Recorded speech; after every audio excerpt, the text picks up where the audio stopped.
Hi అండి. ఇవాల్టి మన వీడియోలో ఫ్రాన్స్ కర్రీ ఎలా ప్రిపేర్ చేసుకోవాలో చూద్దామా? నేను ప్రిపేర్ చేసే ఈ ఫ్రాన్స్ కర్రీ చాలా టిప్స్ ఉంటాయండి. అలాగే నేను డిఫరెంట్‌గా కూడా చేస్తాను. సో, అది ఎలాగో చూసేద్దాం. సో, ఫస్ట్ ఫ్రాన్స్‌ని వెనిగర్ వేసి ఒక 2 మినిట్స్ నానబెట్టుకొని వాష్ చేసుకోండి. ఇలా వైట్‌గా, నీట్‌గా క్లీన్ అయిపోతాయి. అలాగే ఫ్రాన్స్ కర్రీ ప్రిపేర్ చేసుకున్నప్పుడు నీసు వాసన రాకుండా ఉంటాయి.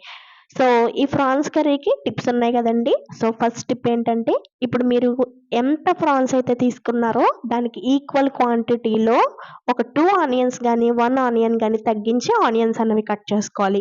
మనం ఫ్రాన్స్ తక్కువ తీసుకొని ఆనియన్స్ గ్రేవీ కోసం ఎక్కువ తీసుకున్నామంటే కర్రీ తియ్యగా వచ్చేస్తుందండి. సో, అస్సలు బాగోదు.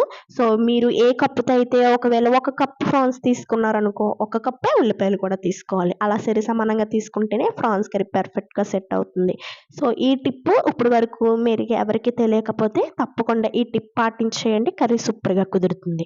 సో, నెక్స్ట్ ఇప్పుడు మనం ప్రాసెస్ చూసేద్దాం. స్టవ్ మీద ఒక ప్లెయిన్ కడాయి పెట్టుకొని, కడాయి హీట్ అయిపోయాక ఇందులోకి ఇలాగా ఒక మరాఠీ మొగ్గ, అలాగే చిన్న స్టార్ పువ్వు, దాల్చిన చెక్క, 2 యాలకులు, నెక్స్ట్ కొంచెం జాపత్రి, 4-5 లవంగ ముగ్గలు కూడా యాడ్ చేసుకొని కొంచెం డ్రై రోస్ట్ చేసుకోండి. సో, ఇవి బాగా కొంచెం రోస్ట్ అయ్యాక ఇందులోకి ఒక పెద్ద స్పూన్‌తో ధనియాలు కూడా యాడ్ చేసుకోవాలి. సేమ్ స్పూన్‌తో ఒక 7-8 మిరియాలు కూడా యాడ్ చేసుకొని, ఇవన్నీ కొంచెం డ్రై రోస్ట్ అయ్యే వరకు డ్రై రోస్ట్ చేసుకోండి. సో, ధనియాలన్నవి కొంచెం ఫ్రై అవ్వడానికి టైం పడుతుంది. సో, మంచిగా దగ్గరుండి సిమ్‌లో పెట్టుకొని ఫ్రై చేసుకోవాలి. సో, ఇవన్నీ ఫ్రై చేసేసుకున్నాక, ఇప్పుడు ఇందులోకి ఒక స్పూన్, హాఫ్ స్పూన్ జీలకర్ర యాడ్ చేసుకోండి. నెక్స్ట్ స్పూన్‌తో హాఫ్ స్పూన్ గసగసాలు కూడా యాడ్ చేసుకొని ఫ్రై చేసుకోండి. గసగసాలేసాక ఎక్కువ సేపు ఫ్రై చేయొద్దు, మాడిపోతాయి. సో, ఫ్రై చేసేసుకున్నారు కదండీ! ఇవన్నీ కొంచెం సేపు చల్లారే వరకు పక్కన పెట్టేసుకోండి. సో, చల్లారాక ఇలా ఒక గ్రైండర్‌లోకి ట్రాన్స్‌ఫర్ చేసుకొని ఒకసారి గ్రైండ్ చేసుకోండి. సో, గ్రైండ్ చేసుకున్న ఈ పౌడర్‌ని పక్కకు తీసి పెట్టుకోండి. సో, ఈ పౌడర్‌ని మనకి ఎంతైతే అవసరమో అంత కర్రీలో వేసుకున్నాక మిగతాది ఫ్రిడ్జ్‌లో పెట్టుకొని కూడా స్టోర్ చేసుకోవచ్చు. సో, ఇప్పుడు సేమ్ కడాయిలో 5-6 స్పూన్ల ఆయిల్ యాడ్ చేసుకోండి. సో, నాన్ వెజ్ కాబట్టి కొంచెం ఆయిల్ ఎక్కువగానే పడుతుంది. సో, ఆయిల్ మంచిగా హీట్ అయిపోయాక ఇందులోకి ఏ కప్‌తో అయితే మనం ఆనియన్స్ కట్ చేసి పెట్టుకున్నామో ఆ కప్ ఆనియన్స్ యాడ్ చేసేసుకోండి. సో, సేమ్ కప్‌తో 5-6 పచ్చిమిరపకాయలు కూడా సన్నగా పొడుగ్గా తరుక్కున్నారు కదా! సో, అవి కూడా యాడ్ చేసేసుకొని ఈ ఆనియన్స్ అన్నీ సిమ్‌లో పెట్టి మూత పెట్టి మంచిగా మగ్గించుకోండి. ఆనియన్స్ త్వరగా మగ్గిపోవాలంటే కొంచెం ఉప్పు, పసుపు వేసి యాడ్ చేసుకోండి. ఆనియన్స్ అనేవి త్వరగా ఫ్రై అయిపోతాయి.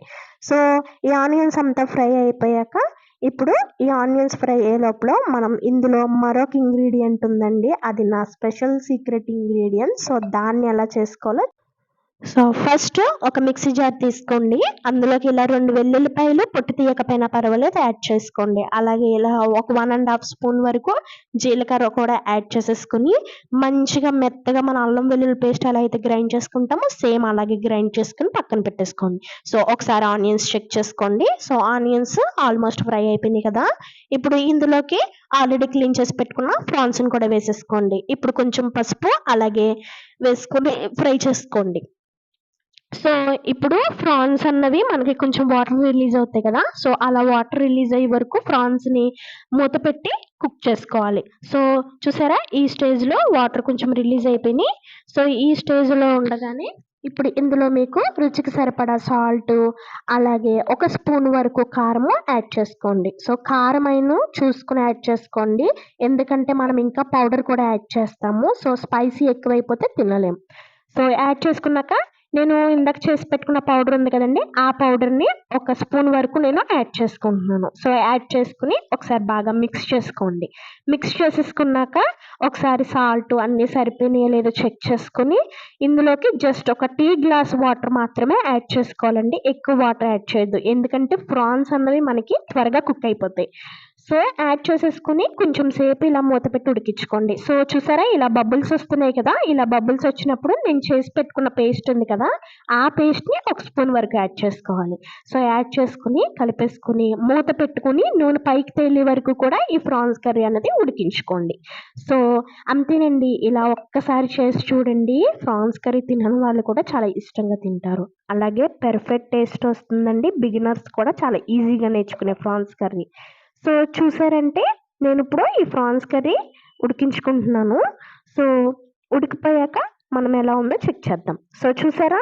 ఒక 10 మినిట్స్ తర్వాత ఆయిల్ మొత్తం పైకి ఇలా రిలీజ్ అయింది కదండీ! సో, అంటే కర్రీ ఆల్మోస్ట్ అయిపోయింది. ఇప్పుడు ఇందులో కొంచెం కొత్తిమీర వేసుకొని మరొక 2 నిమిషాలు జస్ట్ అలా కలుపుకుంటూ ఉడికించుకోండి. సో, ఉడికిచ్చేసుకొని ప్రాన్స్ కర్రీ కొంచెం పలచగానే దింపుకోవాలి. ఎందుకంటే చల్లారితే కర్రీ అన్నది మనకు కొంచెం దగ్గరగా అవుతుందండి. సో, కలిపేసుకున్నాం కదా! ఇలా కలిపేసుకున్నాక స్టవ్ ఆఫ్ చేసేయండి. అంతేనండి, వేడి వేడి ప్రాన్స్ కర్రీ రెడీ అయిపోయింది. ఒకవేళ మీకు ఈ వీడియోస్ కనుక నచ్చుతుంటే లైక్ చేయండి, షేర్ చేయండి, సబ్స్క్రైబ్ కూడా చేయండి. Bye bye.